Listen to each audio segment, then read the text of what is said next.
Good afternoon, and welcome to the Wednesday afternoon conference call with Trusts Unlimited.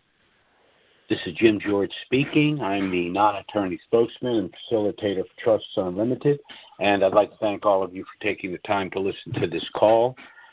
Today's March 26, 2025. There's a hell of a lot going on, and I've had a difficult time trying to distill it down to sort of a bottom line, but even having done that, there's just so much going on, and it's pretty much all good news. So let's go ahead and get into the call for today. As I've said in past weeks, I'm going to dispense with our disclaimer. I think we're well past that now. I want to move right to the window for the reinstitution of the Iraqi dinar. In my humble opinion, I think this thing's going to pop in April. I said a couple of weeks ago that it could happen within 30 days, and of course, we're still in that time frame, but in a week we'll be in April, and I think everything's pretty much popping for April. Now, it is possible for the reinstitution to happen prior to April. Whenever it happens, of course, it's good news for us, but there are some complications if it happens prior to April 1st. Section 988E2 of the Internal Revenue Code says that if the profit that you would realize from the exchange exceeds $200, you must pay the tax. So if a revaluation of the dinar, just a new exchange rate, were to occur prior to April 1st, that means taxes on the gain would be due April 15th. That creates a couple of problems for us. First, means we'd have to prematurely exchange currency, meaning that we might have to exchange nowhere near the top of what the value is in order to pay the tax. And since we can't confirm anything other than the fact that it would be an ordinary income tax, we have to exchange a substantial amount of the currency, if not all of it, to pay the hypothetical tax. Remember, the currency is not a capital asset. So taxes wouldn't be paid at the point of exchange. It would be paid at the point of increase in value, and it would be an ordinary income tax. Now, if the revaluation were to occur in April, we don't have to worry about paying taxes until July, meaning that we could allow the currency to appreciate and exchange it, when we deem it appropriate. And we would have an opportunity to petition the IRS, suggesting, pursuant to certain sections of the code, that we might want to treat it as long-term cap gain. Of course, that would be awesome. It's possible, but it's unlikely. But in any event, when we get this close to the end of a quarter, it makes absolutely no sense to hope for the exchange at that point. You want to wait to the beginning of another quarter, and it really does look like April. And if you go back and look at revaluations of currencies over the last 100 years, they've occurred in January, April, and September. So let's hope that that were to continue. But be that as it may, again, the section to look at is 988E2. That's 988 Edward 2.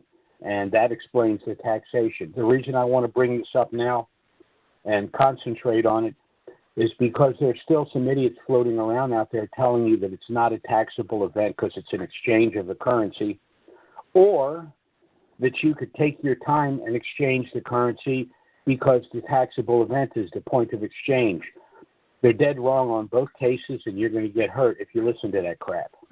So taxes is something that simply cannot be avoided.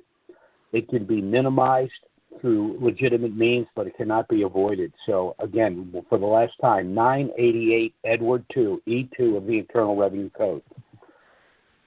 Now, I want to talk about some of the players involved here because we're in the final act of this long, long play. We have Soudani, the Prime Minister of Iraq. We have Barzani, the President of Kurdistan. We have Alak, the Governor of the CBI of Iraq.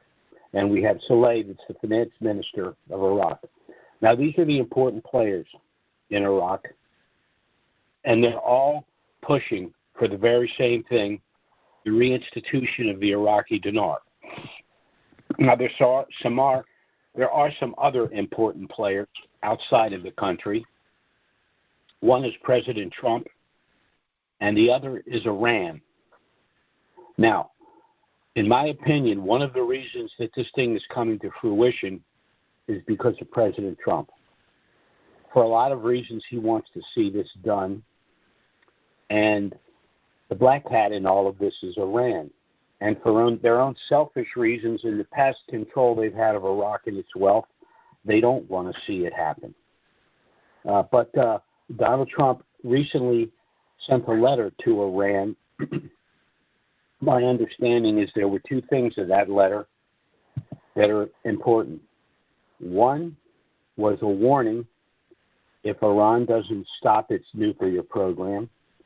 And the second was a warning that bad things were going to happen if they don't stay out of the affairs of Iraq. So that's all very, very good news. Iran, unfortunately, is one of the reasons that Iraq has had difficulty achieving security and stability. It's because they're haters on just about every level.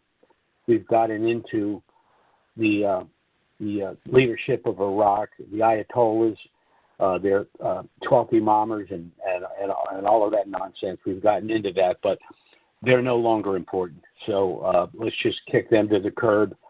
The important players are the ones I've mentioned in country in Iraq, and of course President Trump.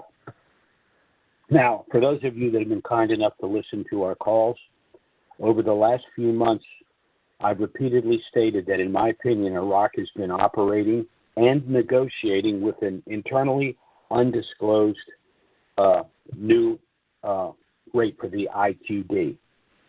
And the reason I said that is because it makes no sense for other nations to consummate currency swaps, contracts to rebuild their infrastructure, roads, ports, an airport, contracts for the extraction and refinement of oil, contracts to rebuild their water system and electric grid, and, of course, Iraq's participation in the Silk Road Initiative. None of that makes any sense at a program rate. Therefore, the nations that have involved themselves in these agreements must have had some assurance of two things: that there would be a new exchange rate and that they would have a general idea of where that exchange rate would fall. So I think that there were undisclosed memorandums of understanding with regard to that, so that these countries felt secure that the contracts with Iraq would come to fruition, and I think that's about to happen. Now, of course, the issue of security and stability was a primary. It's really the last gauntlet prior to the reinstitution of the dinar. And, of course, the protagonist here has been Iran.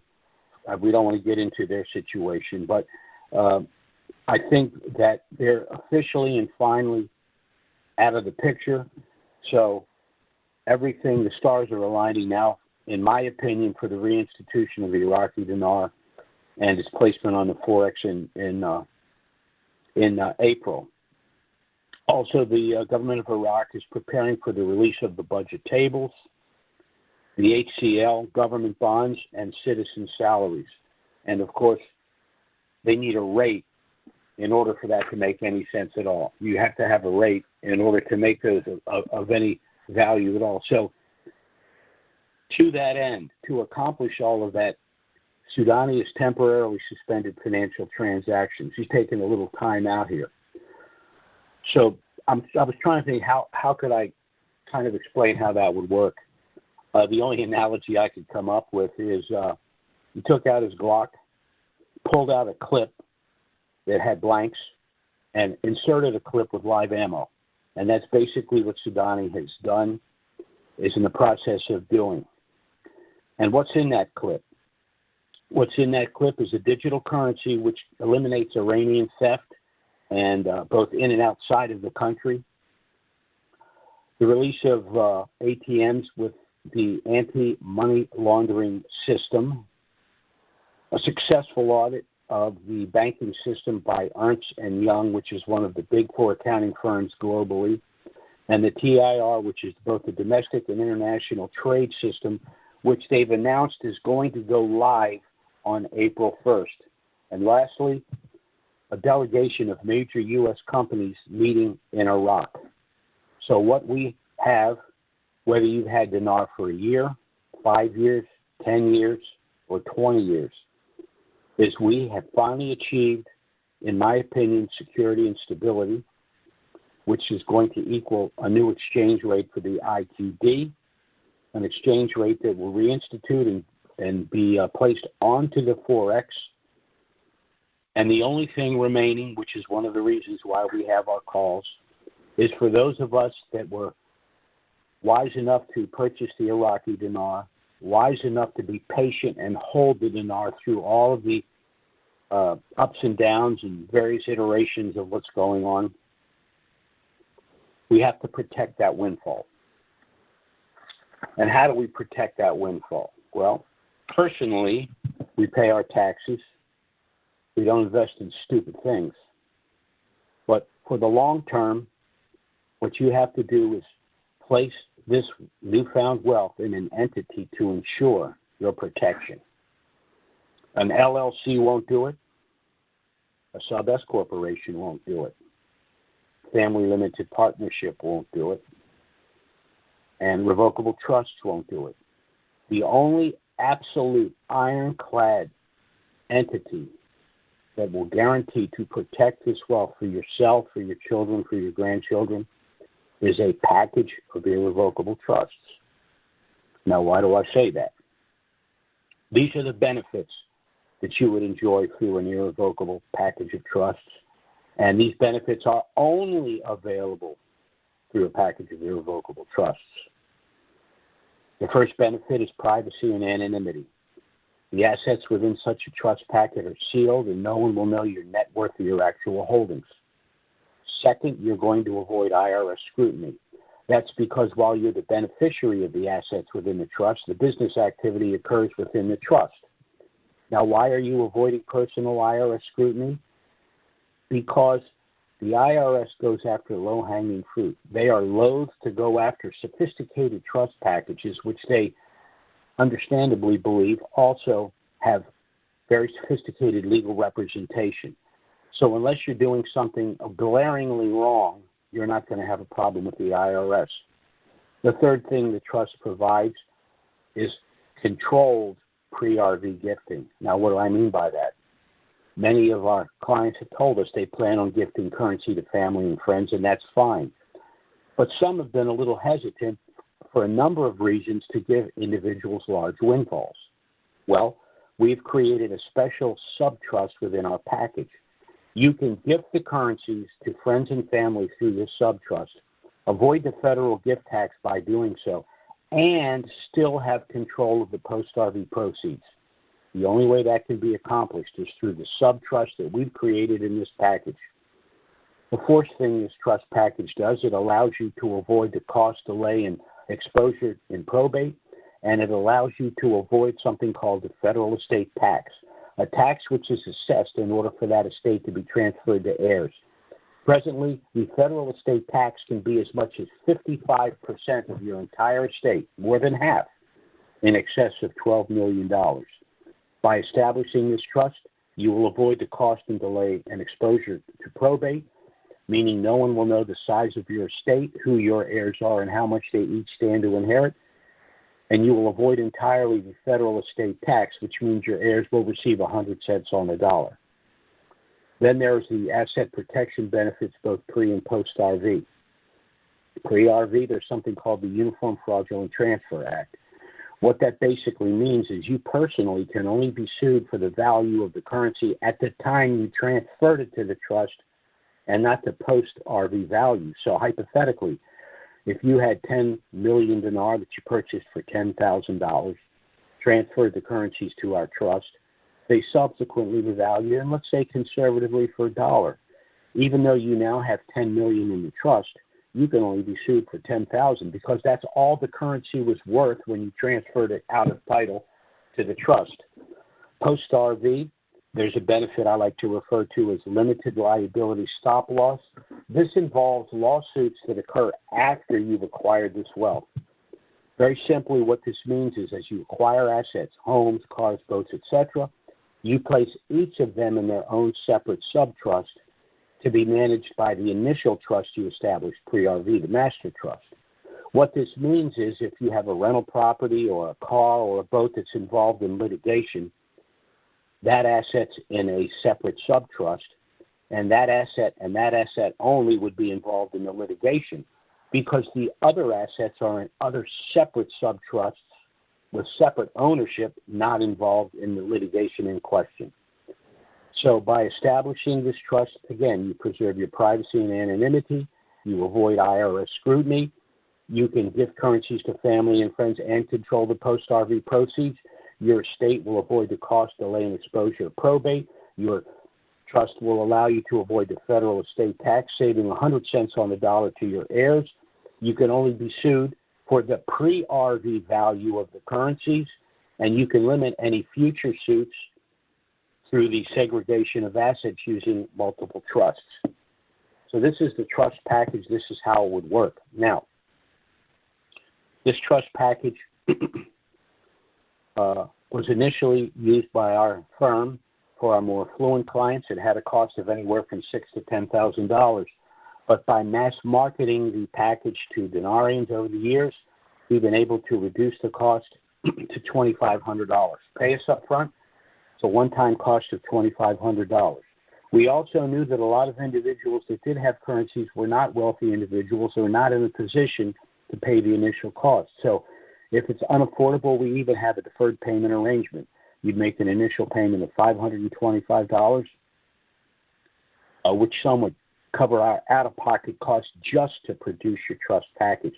The balance of the $3,000 would then be paid with a $100 monthly installment. So anyone that has currencies and understands the need for getting those currencies in trust pre-RV should be in a position to afford to do so. So this is pretty much the information I have for today. I tried to distill everything as best that I could. I am going to go to a Q&A here.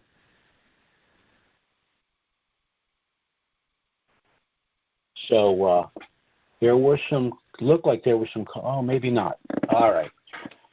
While I'm waiting for any potential calls, I just want to give you our contact information. If the things we've discussed here are of interest to you, I strongly suggest you contact us to get our initial no-obligation package. It does contain everything you need if you wish to proceed. But again, you're under no obligation to do so. It has a lot of information about us, about trusts, about the currencies. You can review the package, contact us if you have any questions. We'll be happy to assist you at no charge. But again, if you wish to proceed, everything you need is included in the package. You can contact us either by email or phone. Our email address is trustsunlimitedllc@gmail.com. That's trustsunlimitedllc@gmail.com. And our phone service is 307-274-4122. That's 307-274-4122. So we got some people in the queue here. So let me go ahead. Our first caller is from area code 323. 323. Go ahead. Hello, is it me? Yeah. Hello? I assume it's you. Are you there? I can hear you. Very good. Thank you so much. I'm Sebastian from Los Angeles. Okay. Thank you so much from Los Angeles. Thank you so much for the information you're giving us. I hear a lot of people they say a lot of times they say that they give dates, and that's wrong. And I like how you give us the information. I have a very simple. Thank you. I have a very simple question. I always thought about to open the bank account. I wonder if it's going to be the same day that we go to the first time. I know they will be so busy. How do you think you're going to do it? How are you going to do it? Well, first of all, we don't recommend establishing a bank account pre-RV. There's no reason to do it. You're not going to utilize the trust. It's an unfunded trust. You want to establish the bank account where you're actually negotiating the exchange. So that's one of the things that will happen at the bank. Now, when you go to the bank, we kiddingly say, this is the Jed Clampett effect. You're the one with the money. You're sitting there with the currencies. Don't let the banks jerk you around. You have to be forthright with them. You have to be polite, but you have to let them know, I've got currencies. I want to exchange them at your bank. I want the USD to go into my trust bank account that I want to establish here at this bank. It's going to be done that way or not at all. I'll go to another bank. These banks, God bless them, they don't know what they're doing. I have trust attorneys call me to help, and I'm not an attorney, but I work with the trust, to confirm the trust. I can't tell you the number of attorneys that have told me this is the best trust package they've ever seen. I myself got involved with Trusts Unlimited. I had all of my assets in a trust and ran across Trusts Unlimited, I guess, close to 20 years ago. They asked me, they had known who I was, and they asked me if I wanted to do the calls for them and represent them for them. And I said, well, let me take a look at your trust. After doing so, I said, not only am I willing to work with you, I want to transfer everything I have into your trust. So what I've done is I've decided to leave everything in my current trust. I've established the Trusts Unlimited Trust. I've assigned all of my currencies to that trust. After the revaluation, I will go to the bank. I will negotiate my exchange. The USD will go into my trust bank account that will be established at that bank that day. I will then decide that all of my other estate that's in my first trust, what is going to be transferred to my Trusts Unlimited Trust, what I'm going to sell, and what I'm going to give away. Great. You told us that before, and that is great. I am so glad. So to understand, so then at the time that the exchange can be done, it's already approved, the RB, so then we can, okay, I got it. I understood what you said. So we first we're going to tell them about that we have the currencies, and then about opening an account. After that, What I was going to say was that when the dinar hits the forex, I will be calling a handful of banks, explaining who we are, the size of our client base, what arrangement can we made. What I'm concerned about is what the transactions fees are for the exchange, and that we have absolutely no problem establishing a trust bank account that day and having the U.S. We don't want the USD going into a personal account. It's got to go directly into the trust account. Now, of course, a lot of people are going to run to the bank with their hair on fire. I understand that, but I'm going to move as quickly as I can. I have nothing to negotiate with these banks until the dinar hits the forex. Then I'm in control. So yes, very good. That's what we're going to do. I thank you so much. I want to make sure, do you have my email on your list? Hold on. I know you write. Let me write down your phone number. Hold on. I can give you a call after this call, okay? And we can. I just don't want to. Okay. Of course. Understand. Thank you. I have a question for you. What does the name? Your last name Vasquez. What does that name mean? What is my last name? It says Vasquez. No, but Sebastian Vasquez. Vasquez is my last name. I know, but I mean, what's it mean in Spanish? I'm just interested in Spanish. You know what? I think it is an area of Spain because these names came from Spain, of course. Right. I think they call it Vasco, and I think that's the root. Okay. Well, I will be giving you a call right after this call. Okay, Sebastian? Thank you so much. I appreciate you, Jim. Thank you so very much. Have a great day. Por nada, mi amigo. Bye-bye. De nada. Very good. Muy bien. Gracias. Okay, our next caller is area code 615. That's 615. Go ahead. Hi, Jim. How you doing? Okay. Who am I talking to? Last week you mentioned that we'd probably this would be 1099 income. Where would that 1099 come from? Well, if you have people, because this is such an unusual thing, remember, it's exchange of a currency, which is an unusual taxable event anyway. I'm assuming you're going to have an accountant, and of course, you can get the 1099 online. And of course, if this happens prior to April 1st, then of course, prior to April 1st, and taxes we do on April 15th. That's going to be a real pain in the you-know-what. But if it happens, it happens. We're going to have to deal with it.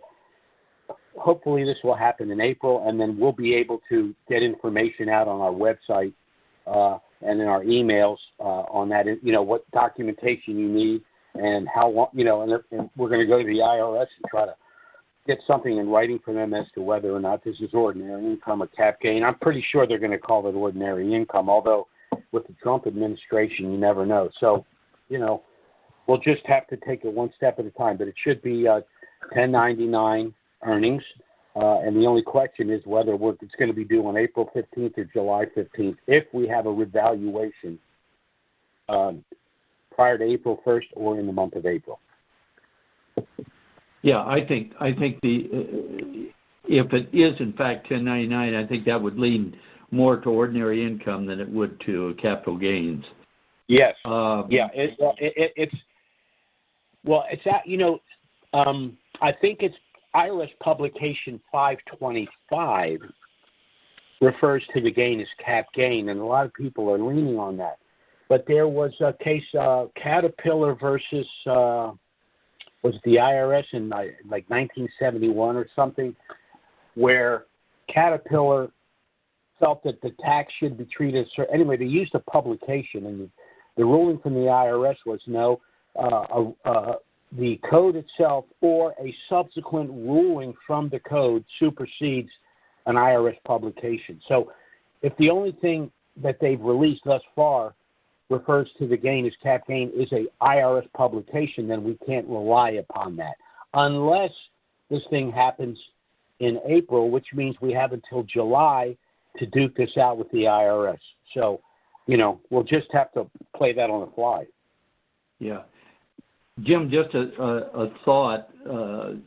I agree with what you told the previous gentleman that spoke, but when I go to the bank, I have no intentions of giving them a fee because they're going to take my money that I'm putting in their bank and they're going to make money on it. That's a point of negotiation. Some people exactly. Are going to go in there and just lay down for them. Other people are going to play really, really hardball with them. But you don't really have to be a tough guy to play hardball. I mean, you just have to be a businessman. You're holding the cards. That's right. It's not like that's the only. It's not just that you have the currencies. It's not like that's the only bank that can do the exchange. So what's going to happen is they're going to probably have to kick it upstairs and talk to some people. And before they do that, you're going to have to let them know, okay, I've got 25 million dinar at $3. That's $75 million. Now, all I'm asking to give you $75 million, which means you can float $750 million, is a couple of things. So when you know what's going on, you should be able to work that out. But we're talking about sums here that these people aren't used to dealing. Well, we're not used to dealing with them. So, it's just, that's why I said it's sort of the Jed Clampett effect. You in a very gentlemanly way say, my way or the highway. Yeah, exactly. You don't want to go in with guns blazing. You can do it professionally, but I think you can make the point, and I think that the bankers are smart enough upstairs or downstairs to realize how they can leverage that whatever amount of money it is. Exactly. And it's going to more than offset any fee that they might be giving up. Yeah. They like to pretend they can't negotiate, but they can and they will if you're talking about this kind of money. Yeah. Just one final question, Jim, and I'll get off. Sorry to take up so much time, but that's okay. That's okay. What's your thinking on the timing and possible valuation and I'm not quoting you on the dong. Well, I think that the first domino is going to be the dinar. The reason I like the dong, and I've discussed this before, is because the dong's been in a program rate for even much longer than the dinar, because they were in the Chinese umbrella. But I think that they're making indications now they want to break out. Remember, China devalues their currency in order to corner the trade market, and because Vietnam was sort of in their orb, they kind of controlled what Vietnam was doing in their trade practices as well.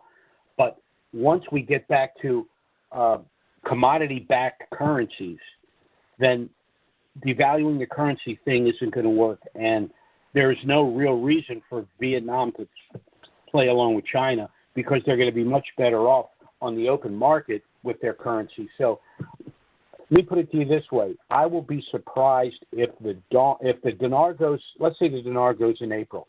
I won't say I'll be shocked, but I'll be very surprised if the dong doesn't go before the end of the calendar year. Okay, great. Thank you. Appreciate it. Have Sure. a good day. You too. Bye-bye now. Our next caller is area code 785. That's 785. Go ahead. Hey, Jim. I was just wanting to ask you about Ramadan. When does it end? And then there is afterwards, like El Tafar or something like a 3-day celebration. Yeah, Ramadan ends, I think, the 28th or the 29th of this month. And then Eid al-Fitr is the 3 days of feasting and celebration. And the last day of Eid al-Fitr happens to be April 1st. So, you know, in Islam, they put a lot of stock in the timing of celebrations historically and all of that. So, you know, to me, the perfect scenario would be we go through Ramadan, they have Eid al-Fitr, and then on April 1st or April 2nd, the dinar hits the 4X and takes off. That's not just wishful thinking. That is a very possible scenario. Well, that's what I'm getting at, and I was thinking the 3 days of the celebration. If it starts, okay, I believe Monday is the 31st. So if it was to hit the 4X, you would think that after a weekend, a Monday might be a possibility for for the first day. And that is in the month of March. And I'm thinking if the 3 days is a celebration, wouldn't you want the celebrations to start on the first day of the 3 days of celebration? Well, the other thing, too, is April 1st is Iraq's fiscal calendar. Fiscal year starts April 1st. So let me put it to you this way. Soudani has had conversations with Trump, and I think Trump has kind of explained to him why April would be much better than March, the last day in March. You know, he's that kind of guy. You know, he knows the implications of from a tax standpoint, and he also probably knows that a lot of people that either aren't paying attention or have gotten bad information are not going to pay the tax in a timely fashion. And what's the penalty? 100% penalty. But what's 100% of 44.6%? That you just wiped yourself out. So, which is the ordinary income tax. Yeah. So I agree. I'm just saying those 3 days look like a very possibility, with the last day of that 3 day being April 1st. Yes. Would be ideal for us, but I guess we're going to wait and see. Well, now this April, is the height of the biggest one that of the windows that you have looked at. To me, this is the one that is the biggest. Would I be as out of line to say that? Let's just say that timing works for everybody. It works for Iraq. It works for the United States, and it works for all of the citizens in various countries that have purchased the currency, because in the West they have a similar tax structure too. The amounts are different, but they still have quarterly taxes and things like that. So, I mean, it's a windfall is a windfall, but it's a nightmare the last day of March, and it's a glide path the first day of April. So, you know, I just think Trump is the most influential person outside of the country of Iraq, and Trump's not going to say you're not going to pop this thing the last day in March. Right. And because I mean, a Biden administration would want to tax money as soon as possible. They would want the last day of the month. That's not how Trump operates. Okay, he doesn't want it. He wants what's best for the citizen, and the best thing for the citizen is April, not late March. I agree. Since that is the beginning of their fiscal actual year, it makes all the. I think Trump is smart enough to push for that. I know everybody that's listening is, to me, I think we are in the greatest anticipation we've ever been. And I'm trying personally to stay grounded. But I got to tell you, I got to be honest, if it doesn't happen in this April, I don't know how much more I can hang on, Jim. You know, it's with some people it's unfortunately a financial issue, but for most people it's an emotional thing. Just get it over with. Now, I will say this is just my opinion, but after watching Trump for the last 8 years, let's say hypothetically it happened in the last day of March, I wouldn't be surprised if Trump went out there and said, if you're holding currencies that have revalued on the last day, we're going to give you a grace period for the payment of the taxes.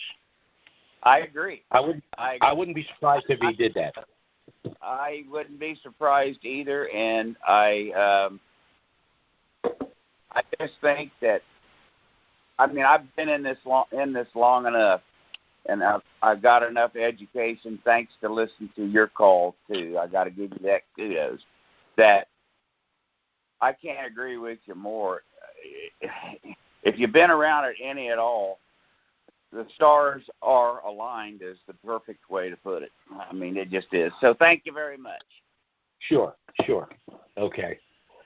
Before I go to our next call, I want to mention something here. We keep bringing Trump up here. Many years ago, we had a president who was elected. It's an historic election. It's Barack Obama, and he said he wanted to fundamentally transform America. And he did. He was successful in making some fundamental transformational things. But what we're witnessing right now is Donald Trump is dismantling all of that. He's dismantling the left. He's dismantling Keynesian economics in its entirety. He's shrinking government. He's reducing the federal government. It's funny because they'll refer to him as a tyrant.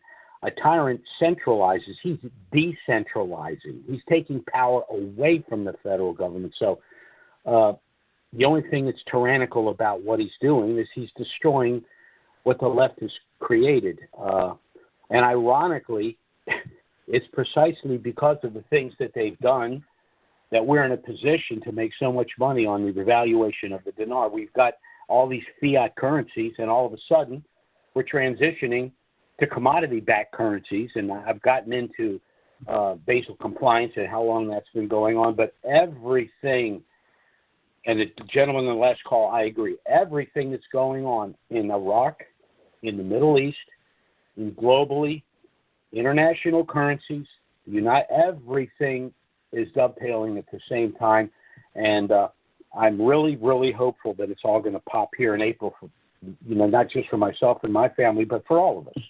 And that's what I think we're really looking at. Okay, our next caller is area code 210. That's 210. Go ahead. Hey, Jim, this is Todd from Texas. A question about the gifting subtrust. Does that have to be notarized and in effect prior to the reval? Yes. It's no different than in terms of that. If you were gifting currencies individually through a gift letter, the gift letter would have to exist and be notarized pre-RV. The only reason it has to be notarized is if you're ever audited, you're going to need to establish to the IRS this was, in fact, a gift made pre-RV. Well, the same with the gift subtrust. Once you execute the gift subtrust and it's notarized pre-RV, It does everything a normal gift letter does with one exception. It allows you control of the post-RV proceeds. Okay. Another question. Say my ex-wife and my her son, they have some currencies that were bought when we were together on my account. So do I need to do a letter for them saying that I gifted them that? I would do the letter because it's better to have it and not need it than need it and not have it. So just do the gift letter. You can make, when you go to do the exchange, you can make the notation, what you're telling me, the circumstances surrounding the initial purchase. But just to cover yourself, I'd do the gift letters as though you had purchased them yourself and you were gifting them. Okay, because they actually have the currencies. They have the physical currencies themselves. Yeah, and I understand all that, but I'm just saying, just to cover yourself, just so you got every angle covered. I mean, it's going to take you 5 minutes to put a gift letter together, go to the bank, get it notarized, then you know you're never going to have a problem. Not just what you're doing, but the magnitude of what we're doing. I mean, I've been doing, let's see. I hate to say this, but I've been in business for 50 years, and I've never seen anything that comes anywhere close to what we're looking at. So, dot the I's, cross the T's, double dot the I's, double cross the T's. I'd get that gift letter just because if for some reason you need it and don't have it, you're going to kill you. You're just going to be furious with yourself because it's not a big deal to do it. Right. Okay. All right. I have another question, but it's a little personal. Can you give me a call back so I can ask that? Okay. Hold on a sec. Let me write this down. What's your first name again? I'm sorry. Todd. Todd. Oh, got it. Okay, let me write down your number here. If for some reason you don't hear from me like within an hour, no, that's not going to work because I don't want to give my phone number over the line. There's already enough people have my number. I've got your number. I've got it right here. You will hear from me, I would say, within an hour after my call. Okay, great. Thank you. Okay, Todd. Bye-bye. Our next caller is area code 405. That's 405. Go ahead. Hello, Jim. This is Larry. My question is on the gifting subtrust. Are we gifting? Is the trust going to make the exchange and then the USD given to the people that are on the list for gifts, or is it we hand them the currency? No, this is how it will work. And if you have if you don't have the document, send me a text or an email, and I will send you the exchange protocol. But what will happen is you will go to the bank, you will negotiate the exchange, and the USD will go into your trust bank account. You don't take the subtrust with you. You don't even tell them it exists. The only thing you're going to take is the master trust and the bank docs, which are in the last pages of the trust. You will go back to the bank, a week or so later, with the gift subtrust and establish bank accounts for the gift subtrust. I, for example, am gifting to 5 individuals through the gift subtrust. So I will go back, I will set up accounts for those 5, and I will transfer their gift from the master trust bank account to each of the accounts established for them. So I would, or the trust would set up a bank account for each of those recipients. Yes, but you won't do that at the initial. That's just too much for the bank to deal with. You just right. The mere fact that you've got a trust is different than what they usually do. They usually just set up a personal account for you, and but that's not what's going to happen. You're going to negotiate the exchange with their bank on the condition that they set up the trust bank account. You will then go back with the gift subtrust a week or so later. It's just too much for them to deal with. They're going to have to say, we got to bring our legal department in, and it's all their nonsense. I mean, right. God bless them, but the person doing the exchange doesn't understand any of all of this. They're having a bad enough day. People are coming in with currencies. Their bank told them not to buy the currencies. It's a fraud. And these people are showing up in white beaters and flip-flops and walking out millionaires. they're having yeah, a bad that would be a day, shocker. you know. I mean, okay. You know. Thank you, Jim. I appreciate it. Sure. All you do. Take care. Thanks a lot. Appreciate you too. Take care. Bye-bye now. Let's see. Our next call. Let's see. Okay. Let's see if I get this right. Next caller is area code 810. That's 810. Go ahead. Hi, Jim. This is Diane. How are you? Okay, Diane. How are you? I'm doing good. Have a question. Just want to verify again. As far as taking the master trust, how many pieces of paper is it for the master trust? How many? The master trust is roughly 35 pages. The bank documents are the 3 or 4 pages on the very last page of the trust. So you're taking, and then of course you take a few of the supplemental documents. You're taking about 45 pages of a 200-page trust. Okay. So, now you said taking the the last 3 pages, last 3 to 4 pages, and then if you look at your trust, you'll see in the table of contents, it'll say master trust, and then the last thing is bank docs. You're taking everything in the master trust, you're taking everything in the bank docs, and let's see, you need to take, in the supplemental documents, you're going to take the currency assignment form. And the advisor authorization. That's the one that authorizes the trustee, because your trustee will be there with you. So you and your trustee, again, will take the master trust, the bank documents, the currency assignment form, and the advisor authorization. Okay, so so are now, we by taking? the way, when this thing hits the 4X arc, we will send out an email. If it, let's say, hits the 4X hypothetically on a Thursday, our next call wouldn't be until Wednesday. So we'll either try to schedule an emergency call, or we'll send out an email to everyone, basically giving them information rather than having to wait till Wednesday, for us to explain it all. Okay. Because I was just with those other documents, it's going to be our EIN number and form. I forgot. Yeah, the EIN form. Very good. I forgot to mention that. You need your EIN. Yeah. Okay. Alrighty. Thank you so much. That's all I wanted to know. Sure. Okay. Take care, Donnie. Bye-bye now. Bye-bye. Okay. Our next caller is area code 978. That's 978. Go ahead. Hi, Jim. This is Leslie calling, and I have 2 questions related to the exchange.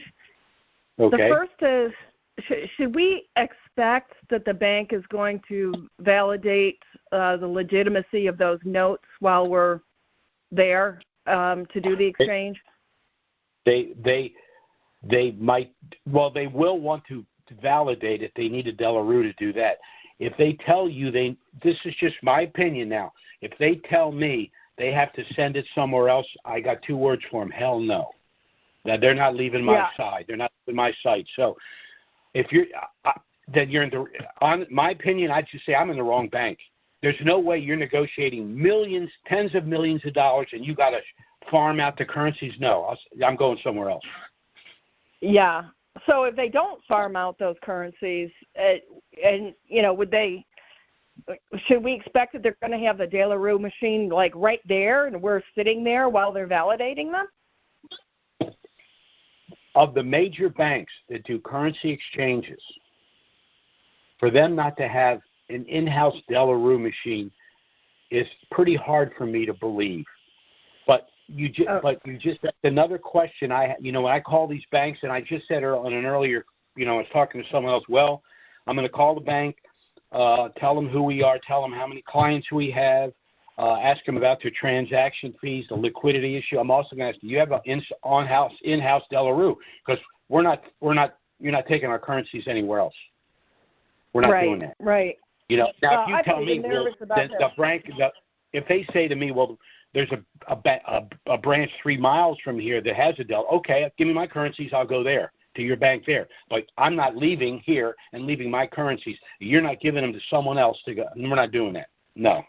Yeah, and I understand and agree with that. I'd be even nervous if they're going into the other room without me, to use the machine in the other room. You know what I'm saying? Right. Yeah.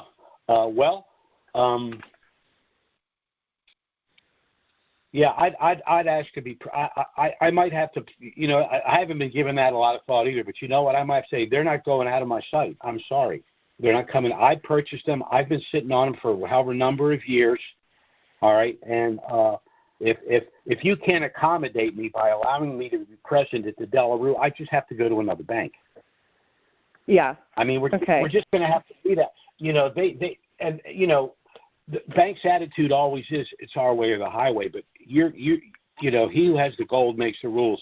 You're just going to have to violate page 264 of your stinking rule book because I'm sitting here with 25 million dinar, and we're going to do this my way. With respectfully, but they just need to understand it's your money, and if they want a piece of it, they got to do it your way. Okay. All right. Thank you for that. And then my second question is related to, okay, so they exchange my dinar and I end up with $25 million in an account. Are these, I've not heard of banks insuring accounts for that amount, but obviously I haven't been in that position before. So I'm wondering about the, how do banks handle that as far as insuring those accounts with these enormous sums of money? Well, they can farm it out and have other banks pick up some of the insurance. But if and this is just me, if I have $25 million in that bank, I promise you, it's out of there as quickly as possible. And as a matter of fact, one of the little things they like to do is give you a deposit slip with a 10 or even a 21-day hold. That's one of the negotiating things. You say, nope, we're not doing that. You're making money on the float today, but you're telling me I can't have my money in 21 days. Not going to happen. You want that? You better have a plan right now where that money's going. So if you're hypothetically saying, I'm going to have $25 million approximately in after I do my exchange, say, okay, I'll leave $1 million in here for right now, but the other $24 million is out the door ASAP, and there's going to be no 21-day hold. And when they say, it doesn't have to be a 21. That's not banking regs. What the bank let them do is if you accept that, then it'll fly, but you don't accept that. And that may be one of the questions you want. How quickly will my money be available? Ask them. Before they put the money in the account. Yeah. Okay. And so and I'm sorry, but this leads me to another question. So all right, so they release $24 million to me. That money's got to go somewhere. I may not have all my investment decisions and so forth made at that point, right? So what do we do, like in the interim, if we're taking it out of the bank? What I'm saying, that's why I said you need to be putting those things together right now. I have in the past made some very specific suggestions, but because I'm working with a law firm, they say, Jim, you may be crossing over into an investment advisory issue, so we prefer you not give specifics. But when it hits the dinar, when it hits the Forex, I'm going to do it anyway. Okay. What are you going to do? Fire me? I got 100 million dinars. You going to fire me? Guess what? I quit. No, I'm kidding around. These people I work with are great, and they're doing the right thing. It can't be. That's why we're not telling you, not to pay taxes or not to do this or invest the money. We're not doing any of that. We're just giving you general information. But I will have the way I'll get around it is I'm just going to tell you what I'm going to do, and where I'm going to do it, and people could take it from there. Got it. Okay. And my final question, I promise, are you still planning an event post RV? No. Well, we're going to do something probably in office, but the Disney thing, I don't know what's going on with Disney, but they've gotten real squirrely lately. And so we'll probably do a DVD in office or something, or we might even just do a giant Q&A and send out a whole bunch of literature through, to people. And what's happened is a lot of people have said, you know what, I'm say be careful, but like I said, people are going to run to the bank with their hair on fire. They've been sitting on these things. I would say 3/4 of the people that have currencies out there need it.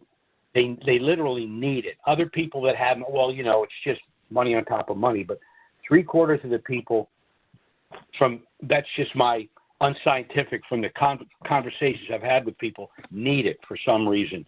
So they don't need a fancy, seminar and all that stuff. They just want to go to the bank and have some general directions. And the number one, pay your taxes. Number 2, get as much money as you can out of the banks and out of their system. Invest. The more money you have, the less risk you need to take. Yeah, understand. Okay. All right.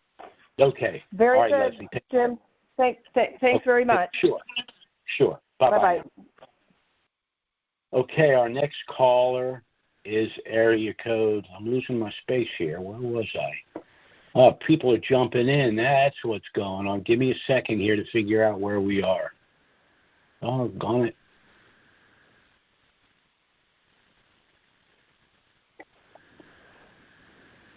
They're moving these calls around. What the heck? Give me a second, folks. I'm not sure if I've spoken to this person or not, but I'm going to hit it anyway. This is area code 832. That's 832. Go ahead. Hi, Jim. I have a trust question. I purchased your trust back in 2020, and I had some family members that had kind of a minimal amount of dinar, and they gifted it to me to put in the family trust. Since then, one of the members of my family has purchased a significant amount of dinar. So my question is, would you suggest I do a separate trust for him, or can we do another gift letter where he could gift that amount back? Yeah, well, that's a round trip where someone gifts you currencies, you place them in trust, and then you gift it back to them through the gift subtrust. If they purchased a substantial amount, they should be able to afford the trust, even if it's on the deferred payment arrangement, because you might get yourself into trouble with too many people in this round trip deal. I mean, you do it for a couple of family members, close friends, but if you start doing a lot of it, things can get complicated. Okay, I mean, well, it's your call. But if it were me, I'd say maybe people you need to set up your own trust if you can afford to do so. We do have the deferred payment arrangement, so if people can purchase a lot of currency, they can afford $500 up front, $100 a month. Right. Okay. Is it possible for him to assign his dinar to? Yeah, he can gift the currencies to you, and then you can gift them back to him through the gift subtrust. Okay. You can do that. I'm just trying to simplify your life. Well, and I don't know how much time we got to put all this together. Yeah. My concern. Yeah. Okay. Well, you might. He'd be so much better off to have his own trust, because if you're gifting it back to him, you're gifting back to him post RV currencies. He's much better off if he's put the pre-RV currency in a trust rather than the post-RV currencies. Yeah, well, I was going to have him, possibly assign that, pre-RV to the master trust, and that'd be his, share or contribution to the trust. And well, if you want to help him out with the round trip, you can certainly do it. But anyone that can afford to set up the trust is better off to do it. Okay. What's your turnaround time presently? With getting those? I'd say a week. About a week. Okay. Yeah. Well, you're getting an email from me soon about that. My name's David. Okay, David. Well, I'll look for that. Let's assume he sets up the trust and he misses the whole thing by a day. Well, he's going to set it up anyway, so he's lost nothing, but he may benefit if he gets it notarized before the revow. Yeah. He can't lose. He can only win. Yeah, but you're talking about him and his own trust getting notarized prior to the revow, right? In other words, what I'm saying is if he doesn't get it done in enough time, he's no worse off than he is right now. But if he does get it done in enough time, he's in much better shape, and he should probably still have some time. I mean, if I got an application from him this week, we have put on some additional people to paralegals to do because we got a lot going on here. So I'm loading it up. But I mean, that's your call. I'm just saying he's no worse off, and he's a lot better off if he gets it done in time. Okay. Also, just to mention what I'm going to do, unless something else comes better along about what the previous person was talking about, where do you put a substantial amount of money? My idea was to put it in like 90-day T-bills, just so I have some time. I have pretty good access to that money within 90 days, and then decide where it's going to go. Right. That's not a bad idea. But I'd be, if I had a decent amount of currency and I was of the mind this thing's going to pop within 90 days, I'd be looking at real estate. I'd be looking at a lot of things so that I can move with lightning speed once it happens. Yeah, I just, need 3 months to formulate a plan of where it's going to go and research and figure it out. So. All right. Well, sounds like you're on the right track, sir. You take care. Okay. All right. Thank you. Sure. Bye-bye now. Okay, our next caller is area code 609. That's 609. Go ahead. Hi, Jim. This is Debbie. Hello, Debbie. How are you? I'm good. I have a quick question for you. I'm traveling, and I don't have my trust with me, but if the trust was established by a husband and wife and you wanted to amend the trust for some reason, is it amendable while either or both of the grantors are alive? It's amendable by living grantors. If it's a husband and wife, you'd both need to be involved. If it's a husband and wife and one of the spouses passed away, then the surviving settlor could amend the trust. But that's the only way it could be done. Okay. Thank you, Jim. That's what I wanted to know. Appreciate it. Sure. Okay. Bye-bye now. Okay, our next caller is area code 910. That's 910. Go ahead.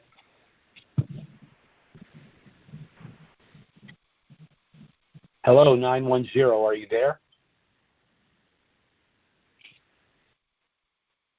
910. Well, I'm going to write that number down and give him a call later. Just give me a second here.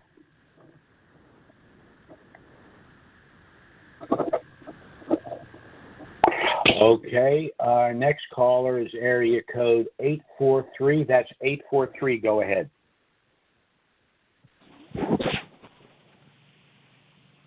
Hello, Jim. Hello? Yes. Yeah, this is Larry. Yes, sir. I haven't talked to you in a long time. I'll tell you, I got a problem because I did order that trust package, and I had it downloaded on my computer, and my computer burned up. So, oh no, I lost the whole thing. Okay, I'm writing down your. I'm assuming I can pull up your email. If we sent you a trust, we have your email. Your name should be sufficient to pull it up. But if I can't get it, I've got your phone number. I'll call you because I don't want you to give me your email over the phone. And I'll get on that today, right after this call, and I'll be in touch, and we'll get you another copy. Now, remember, you're going to have it re-executed. Okay, well, I'll have to discuss that with you at the time, I guess. Okay, all right. Okay, but I will be back after this call, okay? Okay, very good. Sure. Okay, bye-bye now. Our next caller is area code 405. That's 405. Go ahead. Hi, Jim. This is Doug in Oklahoma City. Hey, Doug. How you doing? Doing well. So the surname Vasquez is of Galician origin and means son of Vasco, which is a patronymic name that originated in medieval Spain. There you go. Well, appreciate that. If he's still on the line, he probably picked up on some stuff too. Anyway, so I have three issues today. Would you explain the reason why this is not considered a capital asset? Because the IRS says so. Okay. In other words, the Section 988E2 of the Internal Revenue Code says that the taxable event is the increase in value, not the point of exchange. Capital assets are taxed at the point of exchange, profit or loss. Income is based on when it's realized, and it's realized when the rate changes, not when you exchange it. So that's why it's ordinary income. However, there still is that rev ruling out there that refers to it as cap gain. But, like I said, then there's the ruling by Caterpillar, 1971 versus the IRS, where they said that the rev ruling is subordinate to the code, and the code can be determined by an interpretation at that time. So, you don't want to pay the cap gain, the long-term cap gain, and then get told it was ordinary income and then pay that and 100% penalty. So I'd rather pay, I don't like it, but to be safe, I'd rather pay the ordinary income and file for a refund citing, the sections of the code, unless it happens in April, which means we can compel the IRS to tell us before July. I guess I was saying, like, there are examples of capital assets, like, are those stocks and bonds, things like that? Right. Yeah, but the current when 988E2 says if the profit that you would realize from the exchange exceeds $200, you must pay the tax. That screams ordinary income. Got it. Okay. Because they're saying the tax is due even though you haven't done the exchange. So that's why Okay. Second question must really be upsetting. What's that? Is that your siren? No, I'm sitting in my truck. I turned my motor off so it wouldn't be noisy. Okay. But somebody is in there. Yeah, that was my internal siren going off. Yeah, well, that's what I was saying. Yeah, I'm sorry to piss you off, but it is what it is. You mentioned something about midway through your talk about something happening on April 1st. Did I miss that? Was it a TRI or TIR? TIR. Okay, what is that? Well, that's got to do with the exchanges internally in country and trade and all of that. And they're saying that that's going to be effective April 1st. So the fact that they're deferring a lot of things to April tells me that they're trying to get things in place before they pull the trigger on the currency. So to me, that's good news. That's pointing to April. And like I said, we got a guy in the United States who's looking after the American citizen. He's not real happy with the IRS. So it all points to April to me. That doesn't mean I can't be wrong and it'll happen tomorrow. But like I said, I'm not really a betting man, but if I had to put my money on the table, I'd say April, early April. Very good. Very good. There was a gentleman that was talking about going to the bank and not paying a fee to the bank. But the process is that the bank basically is the medium that you exchange it on through the Forex. Is that correct? No, you're not exchanging through the Forex. You're exchanging through the Central Bank of the United States that is dealing with rates pursuant to the Forex.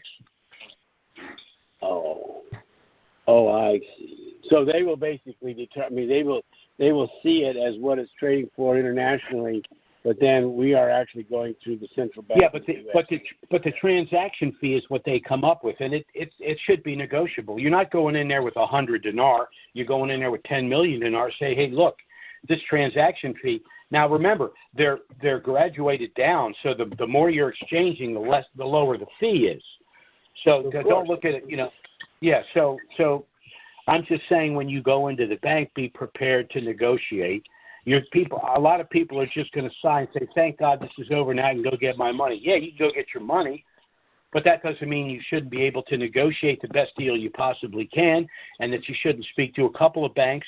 And if they're jerking you around, especially with the liquidity issue, if they try that 21-day hold is about one thing and one thing only. If they can get away with it so they can run the float. That's all that is, and you just can't allow that. That's a good point. Oh, shoot, I'm getting older and everything. My next question just zoomed away. Shoot. Oh, My bad. I know. In anticipation of this, do you have any idea of what a range of a transaction fee might be with the banks? It can be, I don't know, it could probably be as high as 2% down to, 0.25%. 2%. I looked at them a long time ago. I looked at some from a bank, and I can't. But that seems to strike me somewhere as high as 2 and as low as 0.25%. That's still a lot of money. I mean, that's. I agree. 2%. Well, 2%, that's huge. Yeah, but that's for really a small amount. But there are people that we have one guy has 800,000 dinar. 800,000, but he's saying to me, 800,000. That's less than 1 million. I know, but a lot of and I said, and he said, yeah, but that's 2.5 million at exchange at $3, which is 1.5 million after taxes, and he's like that. That's more money. God bless him. He doesn't need any more. That's fine. That makes him happy. Fine. Oh, I see what you mean. I thought you were talking about what the percentage might be on exchanging 800,000 dinars. Oh yeah, right. Yeah. Well, it's going to be higher than it was 80 million. I mean, I mean that's true about everything. As I recall, I think you have a little bit of dong, don't you? We have some dong. You have a little dong, don't you? Yeah, I do too. Well, that's the next shoe.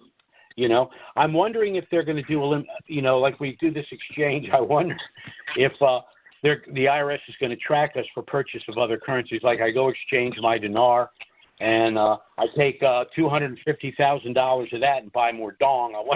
I wonder if they're going to try to stop that. Well, can they?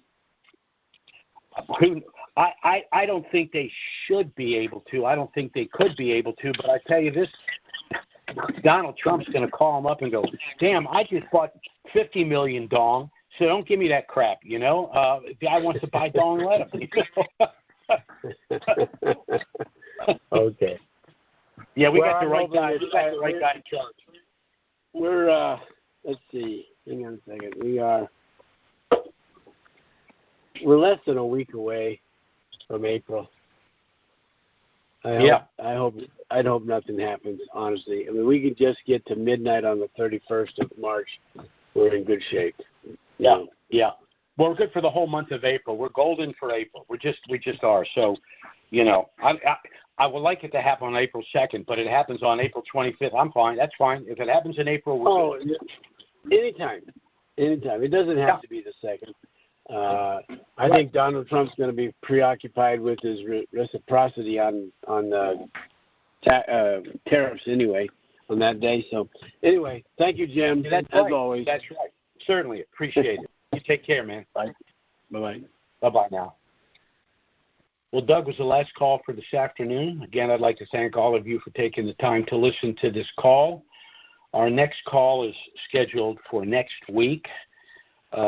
Certainly, if something of dramatic nature were to happen between now and then, we'll try to get out an emergency email and schedule an emergency conference call. But failing that, we'll be back next Wednesday, noon Eastern, 9 a.m. Pacific. Thanks so much for listening. Have a great week, and this could really be a great week for all of us. Take care. God bless. Bye-bye now.